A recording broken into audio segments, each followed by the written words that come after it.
Manila, a new world in what was once the island jungle of the Philippines. Named for King Philip of Spain in 1521, the new republic has 24 million people, 2.5 million in Manila. Mostly Christian, they are fun-loving, optimistic, loyal, sentimental, and socially gracious. The destruction of Manila in World War II led to a far greater city. Now the bustling metropolis hums with the vibrating tempo of progress. One reason, some visitors say, is the Oriental melting pot here, the mixing of ingenuity and ambition.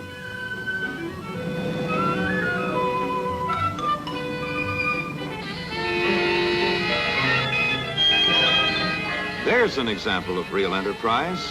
Filipinos with aspirations to get somewhere turned their war surplus jeeps into what they call jeepneys, so everybody can get somewhere.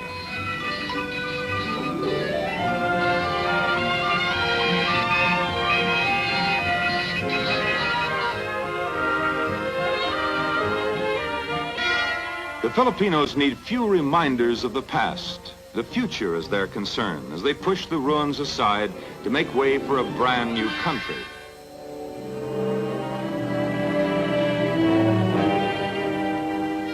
You're not here long before you believe in the miracle of Manila, for it was almost completely leveled by war. Today, it is a show window of democracy, for freedom is a hallowed tradition among the leaders of the Philippines.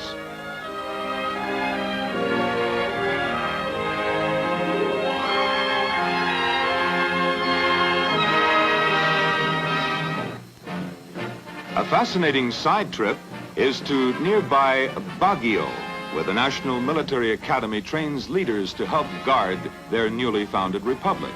A territory of the United States for nearly 50 years, the Philippines Academy is fashioned after America's West Point.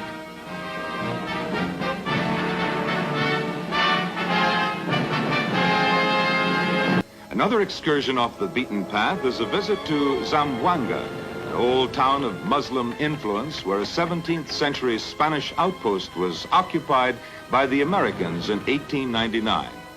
Mohammedanism, which was brought here by Arab missionaries in the 14th century, is still predominant, all of which produces a rare setting for a traveler from the New World.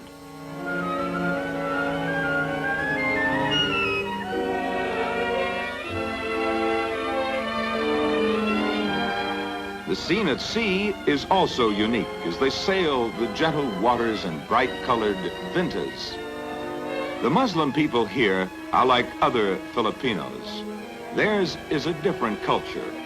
Natural-born divers, they can harvest a bountiful crop of shells and coral for their handicrafts, diving 70 feet or more, exploring the finest oyster beds in the Pacific. Formerly notorious for pirating in the Sulu and China seas, their fondness for artistic and colorful things led them to skills with precious metals and stones. Once one of the most warlike people in the world, they never came to terms with any of the occupying nations.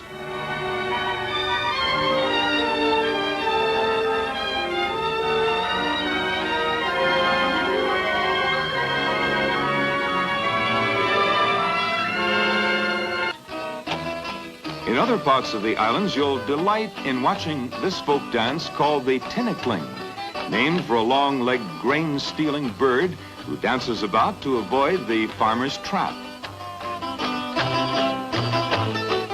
It's a combination dance and sport to keep your toes from getting smacked by the clacking bamboo poles.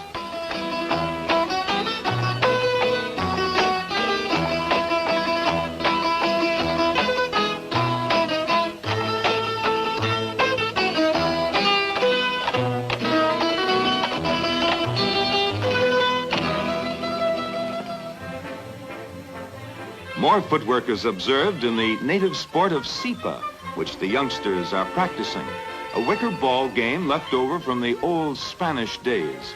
Sipa is the Philippine word for kick. The fundamental shots are easy to master, but the expert's fancy footwork is unique. scoring is up to 21, like volleyball or ping pong, but that's the last resemblance to any other sport.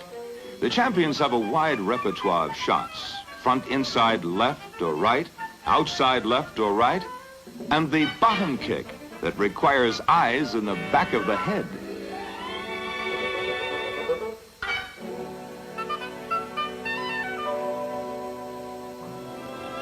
Little Tortoy and his faithful friend the Carabao stray from the rice paddies at midday for lunch together, offering camera clickers an opportunity to match the pictures in their old geography books.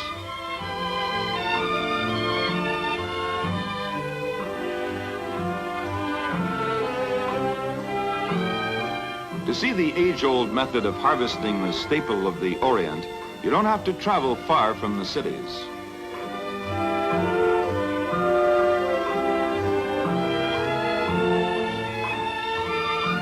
This is the technique for threshing the grains from the stalks. In winnowing rice, the wind separates the hulls from the kernels. The kernels fall down and the hulls fly off in the air. Further separating is achieved with a strainer. These picturesque terraces on the uplands of the islands took generations to build, and rice is still the chief crop.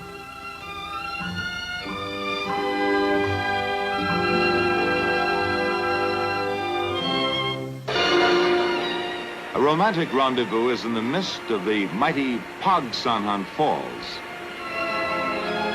Above the falls, more peaceful pleasures.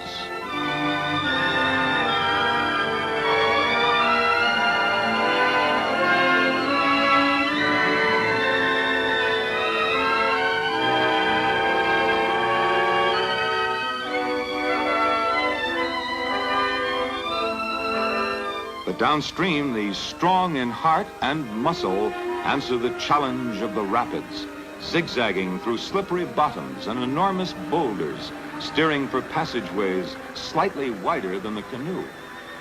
When you don't find the local guides battling the treacherous river, you'll spot them in quieter waters landing fish. They invite you for either sport, casting a line or shooting the rapids.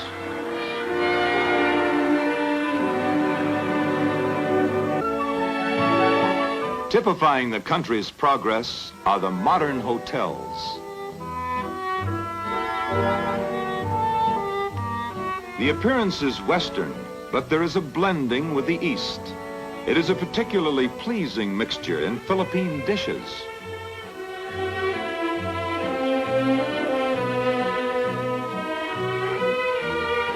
A familiar order might be adobo, a combination of chicken, pork and beef and a heavy touch of garlic.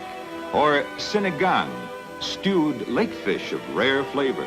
Or meat with vegetables served with local rice and traditional hospitality.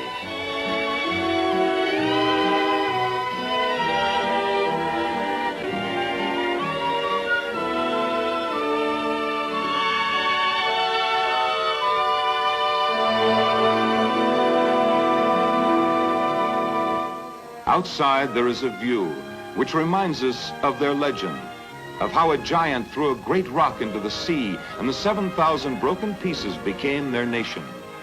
Golden islands in the blue Pacific.